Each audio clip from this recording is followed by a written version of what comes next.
I feel the leadership values assessment, because I do a lot of coaching work, and the people I coach get huge benefit from it, and they change.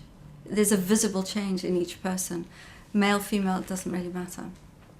I've seen men cry because they can't believe that people have said this about themselves and how valued they are. A specific story that we've used, using the leadership values assessment, was a lady in an organisation. She leads an international team.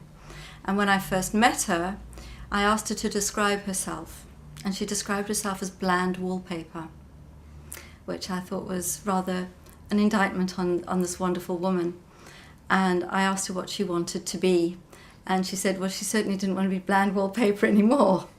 And over a very short time, having assessed her, and I used the LVA to assess her, and when I fed it back to her, she was so extraordinarily emotional as a result of it, and it completely changed her life.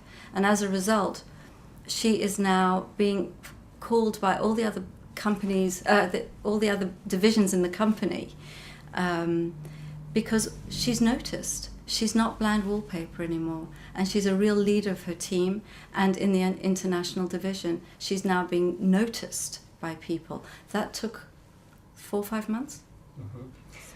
I have found with some people, when we've had mediocre feedback from their teams, and it's quite a challenge to feed that back to people because it's not always good news, and the way in which we do that and how they respond and how we can then create a coaching program based on that. The relationship between me and my client goes much deeper, and the trust they have in me as a result of the leadership values assessment is second to none, and I value that tremendously.